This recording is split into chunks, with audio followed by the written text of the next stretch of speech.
चलो हेडिंग डालो, संयुक्त सूक्ष्मदर्शी।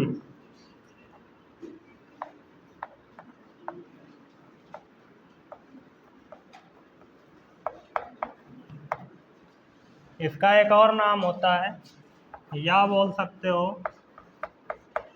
यौगिक सूक्ष्मदर्शी।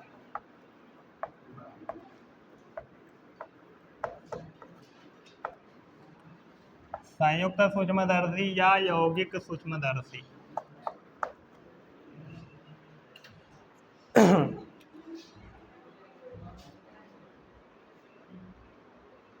हो गई हेडिंग। अब ध्यान से सुनना और बोर्ड पे देखना। संयुक्त सूक्ष्मदर्शी और यौगिक सूक्ष्मदर्शी जब तुम लोगों का प्रैक्टिकल होगा तो उसमें चार्ट बनाने के लिए दिया जाता है ना, तो ये बना सकते हो उसमें, ठीक है ना। प्रैक्टिकल इसका करवाया जाता है स्कूलों में, इससे रिलेटेड क्वेश्चन भी पूछे जाते हैं, वाइवा होता है। तो अगर चार्ट पेपर पे तुम सरल ये सूक्ष्मदर्शी बना के ले जाओगे संयुक्त सूक्ष्मदर्शी, तो इससे रिलेटेड क्वेश्चन करेगा तो बता सकते हो अगर अच्छे से यहाँ समझ लोगे तो, ठीक है ना। संयुक्त सूक्ष्मदर्शी तुम लोग देखे होगे, माइक्रोस्कोप इंग्लिश में बोलते हैं, बहुत छोटी से छोटी वस्तु को बहुत बड़ा करके दिखा देता है, दिखाता है कि नहीं। संयुक्त सूक्ष्मदर्शी की सहायता से हम बहुत छोटी से छोटी वस्तु को बहुत बड़े आकार में देख सकते हैं कि नहीं। कल सरल सूक्ष्मदर्शी भी मैं पढ़ाया था। सरल जो सूक्ष्मदर्शी में क्या होता था कि बहुत छोटे को बहुत बड़ा नहीं बना सकते थे, एक ऐसी आकृति आ जाती थी कि हम समझ जाते थे क्या है, ठीक है ना। लेकिन संयुक्त सूक्ष्मदर्शी से हम उस चीज़ को बड़ा करके देख सकते हैं जिसको हम ऐसे नॉर्मल आंखों की सहायता से देख भी नहीं पाते हैं। छोटे छोटे कणों को सूक्ष्मदर्शी से देखा जाता है ना, देखा जाता है कि नहीं।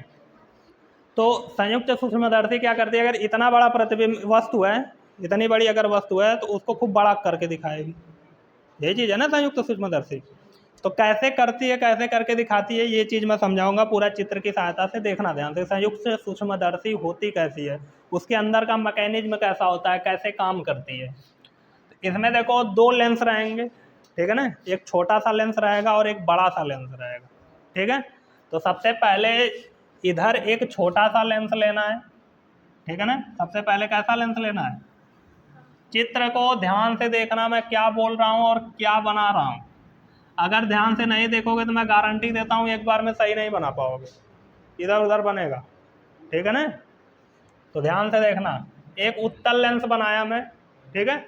उत्तल लेंस के इधर क्या होगा, 2f1 का ही होगा। मैं केवल f1 दिखा रहा हूँ, 2f1 की हमको ज़रूरत नहीं है, ज़्यादा चित्र में गोजना नहीं है।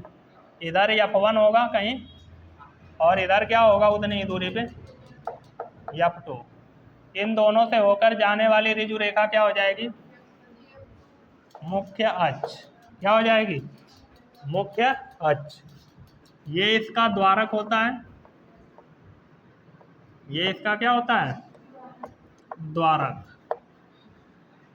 इस उत्तल लेंस का यहाँ नाम चेंज होगा, इसको बोलेंगे ऑब्जेक्टिव लेंस, हिंदी में अभिदृश्यक लेंस। कौन सा लेंस, अभिदृश्यक। ये शायद ये वाला स रहेगा, सही लिख रहा हूँ ना, अभिदृश्यक लेंस। इंग्लिश में ऑब्जेक्टिव लेंस बोलते हैं, इसीलिए इसके प्रकाशिक केंद्र को मैं O से दिखा रहा हूँ, ठीक है ना। ऑब्जेक्टिव लेंस है, अभिदृश्यक लेंस है, इसीलिए इसके प्रकाशिक केंद्र को मैं क्या दिखा दिया, O से। जब भी हम कोई डिस्टेंस इसके प्रकाशिक केंद्र से नापेंगे तो उसके सफिक्स में O लिख देंगे ताकि पता चले कि हम इस लेंस से नाप रहे हैं, ठीक है ना। अब हमको क्या करना है, हमको एक वस्तु रखना है इस पे, ठीक है ना। क्या रखना है, एक वस्तु, और उस वस्तु को ध्यान रखना कि हमेशा f1 के बाद ही रखना है। अगर f1 के पहले रखे तो प्रतिबिंब उधर कहीं बन जाएगा, आभासी सीधा वस्तु से बड़ा बनता है कि नहीं छठवीं स्थिति में। तो हमेशा f1 के बाद वस्तु को रखना है, f1 के बाद तुम जहाँ चाहे वहाँ रख लो, ठीक है ना। तो f1 के बाद मैं यहाँ पे वस्तु को रख रहा हूँ। एक ये छोटी सी हमारे पास वस्तु है, इस वस्तु का नाम क्या है, ए बी। ये छोटी सी वस्तु हमारे पास, इस वस्तु का नाम क्या है, ए बी। तो अब ए बी का इस लेंस द्वारा कैसा प्रतिबिंब बनता है थोड़ा सा देखते हैं, ठीक है ना। तो क्या करते हैं प्रतिबिंब बनाने के लिए, पहली प्रकाश की किरण मुख्य अक्ष के समांतर पहली प्रकाश की किरण मुख्य अक्ष के समांतर, अपवर्तन के बाद कहाँ से होके जाएगी? F2 से। अपवर्तन के बाद कहाँ से होके जाएगी? F2 से। ठीक है, सीधा है ना, टेढ़ा नहीं हो रहा है। अपवर्तन के बाद कहाँ से होके गई? F2 से। दूसरी प्रकाश की किरण हम प्रकाशिक केंद्र से निकाल देते हैं। दूसरी प्रकाश की किरण कहाँ से निकाल देते हैं? प्रकाशिक केंद्र से। ठीक है ना, ये प्रकाश की किरण कहाँ से जा रही है? प्रकाशिक केंद्र से, सीधा लेके जाना है। और कोई भी प्रकाश की किरण जब प्रकाशिक केंद्र से होकर आपतित होती है तो बिना विचलित हुए सीधे निकल जाती है, जानते ही हो। पीछे लेंस पढ़ के ही आए हो यहाँ तक। ठीक है ना, ये दोनों प्रकाश की किरणें एक दूसरे को यहाँ पे प्रतिच्छेद की कि नहीं? तो उस वस्तु का प्रतिबिंब यहीं पे बनेगा। पहले इस मुख्य अक्ष को बड़ा कर लेते हैं, सीधा जाना चाहिए मुख्य अक्ष। टेढ़ा अगर लग रहा है तो बोल दो, टेढ़ा नहीं लग रहा है मुख्य अक्ष। चलो, इसका प्रतिबिंब यहाँ पे बना, इस प्रतिबिंब का नाम रख देते हैं A' B'। तो क्या तुम उल्टा दिखते हो? जब वो वस्तु उधर सीधी रखी हुई है तो सूक्ष्मदर्शी से वस्तु हमको कैसी दिखाई देती है? सीधी ही दिखाई देती है। अभी मैं बोला था ना 2 लेंस लगेगा, हमने एक लेंस लगाया, उस छोटी सी वस्तु का थोड़ा सा बड़ा प्रतिबिंब उल्टा प्राप्त कर लिया। ठीक है ना, अब क्या होता है, ये जो प्रतिबिंब बनता है ना, इसके बाद एक और लेंस लगा होता है जहाँ से आँख लगा के देखा जाता है। अखिया लगा के देखते हैं ना, गोल का बना होता है वहीं में, तो वहीं अखिया की एक लेंस लगा होता है और इस लेंस से बड़ी साइज का होता है। ठीक है ना, उस लेंस से बड़ी साइज का रहेगा।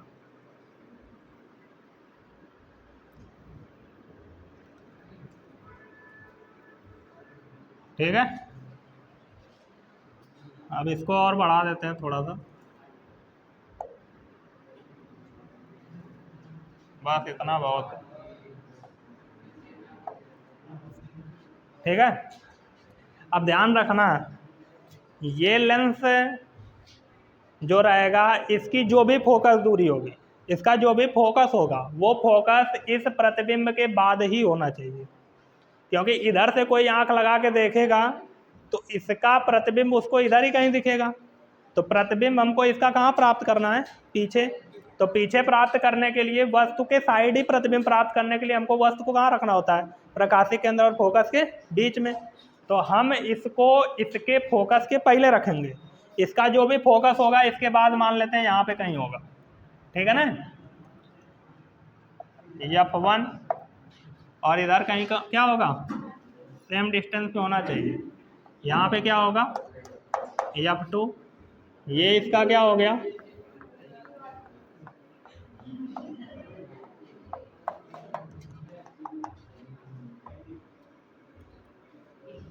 ठीक है, इस लेंस का नाम यहाँ पे होता है नेत्रिका लेंस। इस लेंस का क्या नाम होता है? नेत्रिका लेंस। ठीक है, और नेत्रिका लेंस को इंग्लिश में आई लेंस बोलते हैं, इसलिए इसके प्रकाशिक केंद्र को क्या लिख देंगे? ई। अब यहाँ पे देखो थोड़ा सा दिक्कत हो रही है, यहाँ भी F1 F2, यहाँ भी F1 F2 है कि नहीं? तो हम कैसे पहचाने कि कौन सा फोकस ऑब्जेक्टिव लेंस का है और कौन सा फोकस नेत्रिका लेंस का, आई लेंस का है? तो उसके लिए हम क्या करेंगे, यहाँ से मैं 1 2 हटा देता हूँ। ठीक है ना, यहाँ मैं O लिख देता हूँ और यहाँ भी O लिख देता हूँ। ठीक है ना, ये जो है ये प्रथम फोकस है। द्वितीय फोकस के लिए मैं F' ले लेता हूँ। क्या ले लेता हूँ? F'। इसी तरह यहाँ पे क्या ले लेते हैं? E। तो यहाँ पे क्या ले लेंगे? F'। ठीक है, इतना मैं बोला था कि ये जो फोकस है F', ये इसके प्रतिबिंब के पीछे होना चाहिए, क्योंकि हमको इसका प्रतिबिंब बड़े साइज का इसी साइड चाहिए, क्योंकि कोई इधर से देखेगा। ठीक है ना, तो अगर प्रतिबिंब उधर प्राप्त होगा तो दिखाई ही नहीं देगा। तो प्रतिबिंब इधर प्राप्त करने के लिए इसका फोकस इस प्रतिबिंब के बाद होना चाहिए। ठीक है ना, अब ये जो प्रतिबिंब मिला ये इस लेंस के लिए वस्तु का काम करेगा और इस पर ये पहली प्रकाश की किरण जाएगी मुख्य अक्ष के समांतर। अपवर्तन के बाद कहाँ से होके जाएगी? एफ ई से, एफ डैश ई से, फोकस से। वैसे ही दूसरी प्रकाश की किरण यहाँ से होके जाएगी। अब देखोगे ध्यान से तो लग रहा होगा कि ये प्रकाश की किरण फैल रही है, फैल रही है कि नहीं? तो उधर कहीं मिलेगी नहीं, तो कहाँ मिलेगी? इधर कहीं पीछे बढ़ाएंगे तो आके मिलेगी। ठीक है,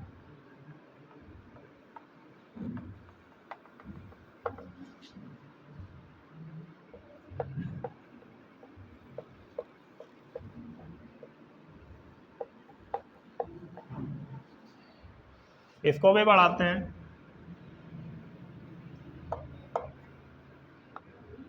सीधे बढ़ाना है।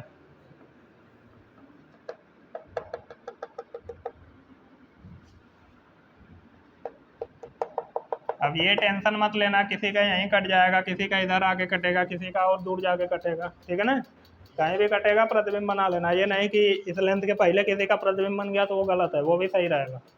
ठीक है ना, मेरा इधर नहीं आ रहा है, मेरा इधर ही आएगा कहीं। ठीक है, सीधा लग रहा होगा, अगर नहीं भी है तो मान लो सीधा है। यहाँ पे कट किया ना, तब यहाँ पे प्रतिबिंब बनेगा।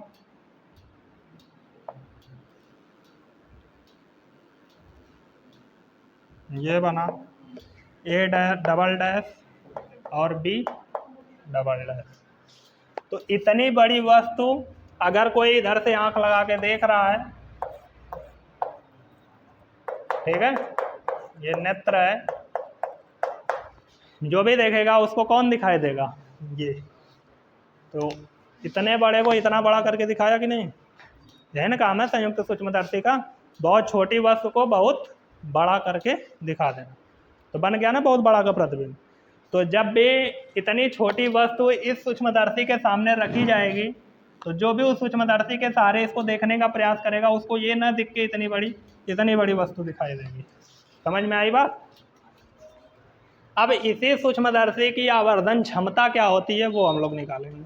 ठीक है, अब आवर्धन क्षमता जो सरल सूक्ष्मदर्शी की पढ़ा है अच्छे से, उसको एकदम आसान लगेगा, खाली चित्र देखने में बहुत बड़ा लग रहा होगा। आवर्धन क्षमता निकालना बहुत आसान है। ठीक है, चित्र को देखना मैं कल बनाऊंगा तो बड़ा छोटा सा बनेगा, आज पहला था इसीलिए बड़ा बनाया ताकि सब कुछ क्लियर दिखे। इसमें जो जो दूरियां हैं उनको दिखा लेते हैं। जैसे अभिदृश्यक लेंस से वस्तु तक की दूरी को क्या बोलेंगे? वस्तु की दूरी यू ओ, ऑब्जेक्टिव लेंस है ओ, इसीलिए यहाँ ओ लिख दिया। ठीक है ना, इस लेंस के द्वारा यहाँ प्रतिबिंब बना, इसको क्या बोलेंगे? प्रतिबिंब की दूरी वी ओ। यही प्रतिबिंब इस लेंस के लिए वस्तु का काम कर रहा है, तो यहाँ से यहाँ तक वस्तु की दूरी होगी, और यू ई इसको लिखेंगे क्योंकि ये आई लेंस है। ठीक है ना, इस लेंस के द्वारा इसका प्रतिबिंब यहाँ बना, तो यहाँ से यहाँ तक इसको क्या बोलेंगे? V E. आया समझ में?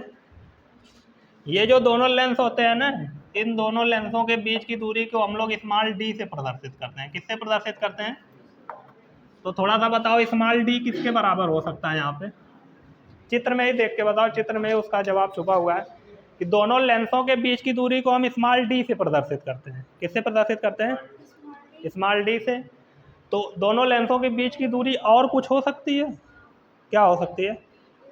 हाँ, इसको और इसको जोड़ लो, इसको और इसको क्या कर लो? ये वी ओ है और ये क्या है? यू ई। दोनों जोड़ोगे पूरा निकल जाएगा कि नहीं? डी। तो इसको लिखेंगे V O plus U E. तो कभी कभी डी दे देता है और वी ओ दे देता है, यू ई नहीं देता है, तो हम यहाँ से निकाल सकते हैं। ठीक है ना, ऐसा भी होता है क्वेश्चन में। ये चित्र बन गया। अब हम लोग आवर्धन क्षमता निकालने चलते हैं। तो आवर्धन क्षमता बराबर तुम लोगों को क्या बताया गया है?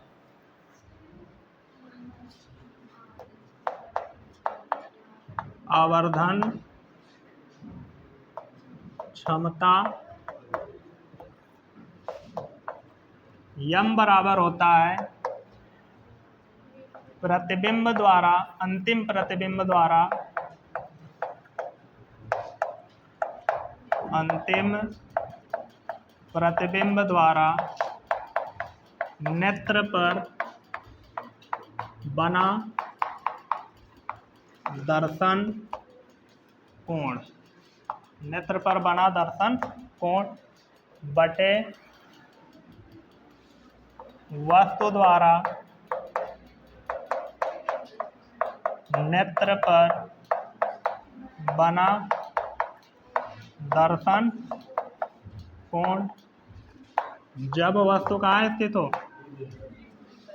जब वस्तु स्पष्ट दृष्टि की न्यूनतम दूरी d दूरी पर स्थित है।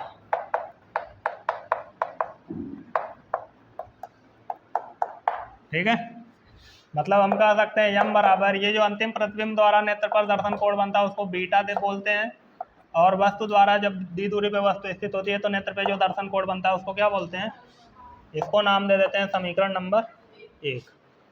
अब हमको वही बीटा और अल्फा का मान निकालना है, उसी में रख देना है, हमको फार्मूला मिल जाएगा। तो अंतिम प्रतिबिंब ये रहा, है ना, ये नेत्र पे जो दर्शन कोण बनाएगा वो यही होगा, बीटा यही ना है कि नहीं। तो हमको बीटा का मान निकालना है, हमको क्या करना है, ये जितना तुमको दिख रहा है वास्तव में क्या इतना बड़ा बड़ा होता है, बहुत छोटा छोटा ये लेंस वास्तव में होता है, इतना बड़ा बड़ा होता है, ठीक है ना। तो ये बहुत छोटा कोण बनेगा, बहुत बड़ा कोण नहीं बनेगा, ठीक है। तो अगर हम tan बीटा निकालना चाहें, क्या निकालना चाहें, tan बीटा, तो tan बीटा बराबर फार्मूला तो होगा लंब बटे, यहाँ पे देखो दो, एक बहुत बड़ा त्रिभुज बन रहा है, एक ये वाला बन रहा है कि नहीं, E A double dash B double dash, और बीटा एक छोटे से भी त्रिभुज में बन रहा है, E A dash B dash में बन रहा है कि नहीं। तो अगर हम बड़े वाले त्रिभुज के हिसाब से tan बीटा निकालें तो लंब बटे ये आधार, लंब है A double dash B double dash, A double dash B बटे आधार है ई बी डबल डैश, या बी डबल डैश ई लिख लो, यहीं लिखेंगे। और इसमें आ जाओ छोटे वाले में, तो ए डैश बी डैश बटे बी डैश ई, ठीक है ना। अब चूंकि जो बीटा है बहुत छोटा है, ठीक है ना, बीटा क्या है, बहुत छोटा। अब कुछ लोगों को यहाँ पे क्वेश्चन आ रहा होगा मन में, इतना बड़ा है, मुझे बड़ा कोण लग रहा है कि नहीं। मैं बोला था बहुत बड़ी वस्तु रहती है तो कोण भी बड़ा होता है, ये मान लो बड़ी है अभी के लिए, या ये यहाँ पे जितना कोण बना रही होगी इसको मैं ले जाकर वहाँ रख दूँ, वहाँ से भी उतना कोण बनाएगी। जैसे जैसे वस्तु दूर जाती जाती है कोण क्या होता जाता है। अगर ये यहीं पे रहती तब मैं मानता कि बीटा बहुत बड़ा है कि नहीं। अगर इसके हिसाब से देखा जाए तुमको छोटा लगेगा, यही चीज़ यह कहाँ चली गई, दूर, तो क्या कोण बड़ा लगने लगेगा, दूर से देख रहे हैं इसीलिए बड़ा दिख रहा है कि नहीं। तो वही चीज़ है। तो यहाँ पे बीटा बहुत क्या है, छोटा है, तो हम कहेंगे इसलिए बीटा बराबर क्या हो जाएगा, इसलिए बीटा बराबर हम लिख सकते हैं tan बीटा, और tan बीटा की वैल्यू ये आई है ए डैश बी डैश बटे B dash E. A dash B dash जो है इसको रहने देते हैं, लेकिन बी डैश ई की वैल्यू हमको पता है यू ई, तो ए डैश बी डैश बटे क्या आ जाएगा, ये आ गया समीकरण नंबर 2, जिसमें बीटा की वैल्यू हमने निकाल लिया, ठीक है ना। बीटा निकल गया। अब कौन एक बारी अल्फा की, तो सबको पता है अल्फा तब बनता है जब वस्तु कहाँ हो, डी दूरी पर। जैसे ये तुम्हारा प्रकाशिक केंद्र हो गया ई नहीं ओ, प्रकाशिक केंद्र हो गया, इसके सामने वस्तु स्थित है ना, तो प्रकाशिक केंद्र हो गया ओ, इससे पता नहीं कितना दूरी पे हमने लिया है यू ओ। इस बार हमको पता है कितना दूरी पे लेना है, कितनी दूरी पर, क्यों डी दूरी पर ले रहे हैं, क्योंकि अल्फा कोण बनाना है। तो वस्तु ए बी कितनी दूरी पर है इस बार, ये जो वस्तु है ए बी ये कितनी दूरी पर है प्रकाशिक केंद्र ओ से। अब ये जो इस प्रकाशिक केंद्र पे कोण बनाएगी वो कोण क्या होगा, तो अगर हम यहाँ से tan अल्फा निकालें तो क्या आएगा, लंब बटे आधार, मतलब ए बी बटे डी, आधार डी है ना। वही बात अल्फा भी क्या है, बहुत छोटा है, इसलिए अल्फ़ा बराबर tan अल्फ़ा बराबर AB बटे D, समीकरण नंबर 3। अब समीकरण 2 और 3 का मान समीकरण 1 में रख देते हैं, ठीक है ना। समीकरण 2 और समीकरण 3 का मान समीकरण 1 में रखने पर, तो समीकरण 1 ये रहा, यम बराबर बीटा, बीटा का मान है ए डैश बी डैश बटे you E, A dash B dash बटे ई। ये बीटा का केवल हुआ, बटे अल्फ़ा है, बटे लगा दिया। ये अल्फ़ा की वैल्यू कितनी आई है, ए बी बटे डी। तो अगर मैं इसको अच्छे से लिखना चाहूँ तो ये आएगा ए डैश बी डैश बटे यू ई।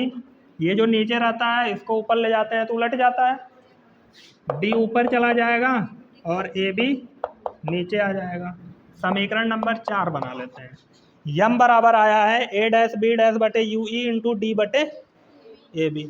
अभी फार्मूला कंप्लीट नहीं हुआ है, हमको यम का मान निकालना है, लेकिन बुक में देखोगे तो फार्मूला थोड़ा सा अलग टाइप से दिया रहता है, तो वो वाला फार्मूला हम लोग निकालेंगे, ठीक है ना। क्योंकि जब भी क्वेश्चन पूछेगा तुमको वस्तु की लंबाई, प्रतिबिंब की लंबाई दे के नहीं पूछेगा, तो ये प्रतिबिंब की लंबाई है, ये वस्तु की लंबाई है, ये सब नहीं मिलता है जल्दी, तो हमको हटाना पड़ेगा। इसको क्या करना पड़ेगा, हटाना। तो तुमको बताया गया होगा रेखीय आवर्धन के बारे में, रेखीय आवर्धन स्मॉल यम बराबर बताया गया था आई बटे बराबर वी बटे यू।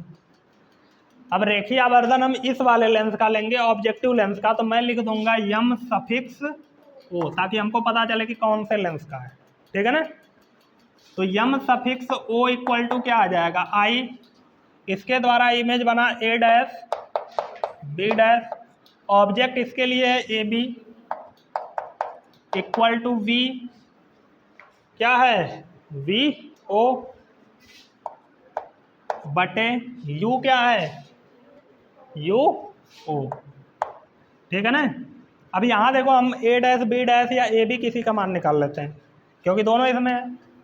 तो मैं ए बी का मान अगर यहाँ से निकालूंगा तो क्या आएगा, ए बी, पहले इसको उल्टा कर लेते हैं, ठीक है ना। इसको क्या चलो ए डैश बी डैश ही निकाल देता हूँ, आसानी से निकल जाएगा।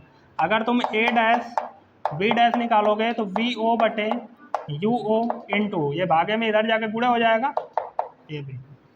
मैं बोला ना कि अभी क्वेश्चन पूछेगा तो उसमें ये सब नहीं देगा, वस्तु की लंबाई प्रतिबिंब की लंबाई, हटाना है ना, तो हटाने के लिए मैं निकाला इसको, अब रखूँगा, ठीक है ना। तो समीकरण 4 से क्या हो जाएगा, समीकरण 4 से यम बराबर ए डैश बी डैश है, ए डैश बी डैश की जगह रखेंगे वी ओ बटे U O into A B, फिर बटे क्या है यू ई, तो बटे यू ई यहीं लिख लेता हूँ, ठीक है ना, लिख सकता हूँ ना बटे यू ई। फिर क्या लगा है गुणे डी बटे, ए बी से ए बी कट गया कि नहीं, तो यम बराबर क्या आ गया वी ओ बटे यू ओ,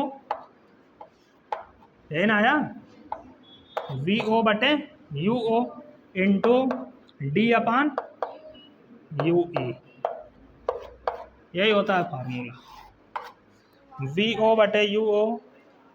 क्या हुआ,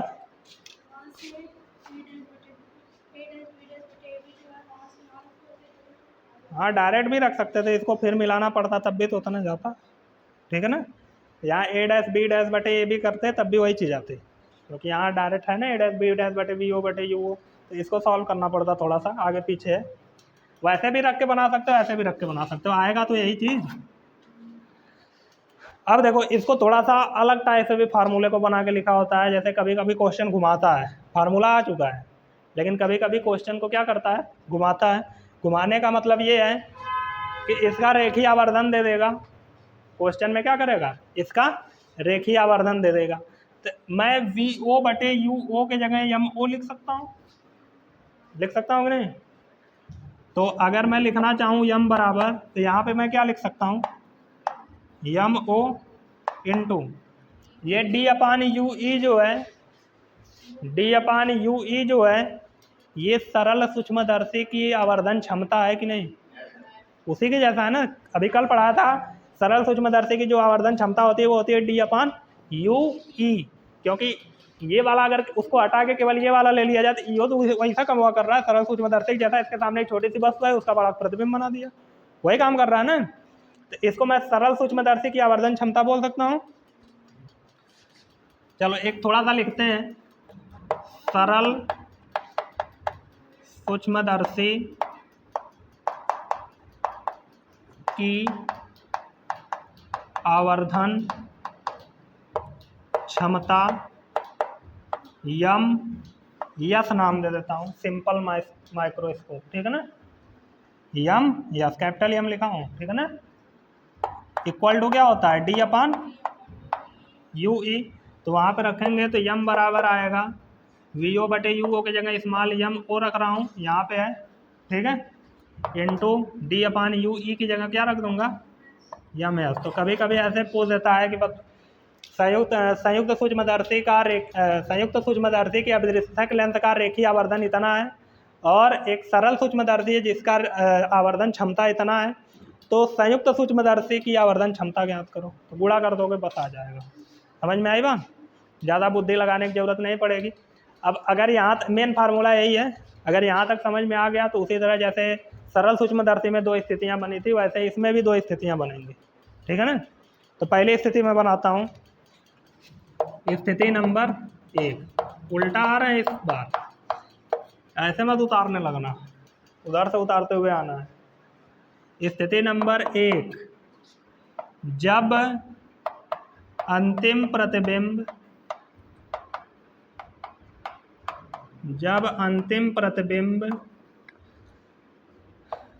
क्या ले लें, अनंत वाला, चलो अनंत वाला ही ले लेते हैं, अनंत पर बने, अंतिम प्रतिबिंब कहाँ बने, तो जब अंतिम प्रतिबिंब ये जो दिख रहा है ये अनंत पे बनेगा, तो सोचो थोड़ा सा यहाँ पे क्या हो जाएगा, वो अनंत पे कब मिलेगा, जब ये कहाँ हो, एफ आई पे फोकस पे होगा तभी ना। तो हम बोल सकते हैं यू ई बराबर एफ आई हो जाएगा, बोल सकते हैं कि नहीं, या फिर तुम वैसे सॉल्व कर सकते हो, यू बराबर यू ई, एफ बराबर एफ ई और वी बराबर अनंत पे जाइए ना। जैसे ही रख के सॉल्व करोगे यू ई बराबर क्या आ जाएगा, मैं कल सॉल्व करके बताया था तो मैं डायरेक्ट लिख रहा हूँ यहाँ पे यू ई बराबर क्या आ जाएगा एफ आई, ठीक है ना, बाकी कुल ऐसा रहेगा। तुम सॉल्व करोगे 1/v जो इनफाइनाइट होगा 0 हो जाएगा, तो सीधे सीधे एफ आई बराबर यू ई आएगा, वही चीज़ लिख लिया। तो मैं डायरेक्ट इसमें समीकरण नंबर 5 में यू ई की जगह क्या रख देता हूँ एफ आई, यहाँ लिख रहा हूँ समीकरण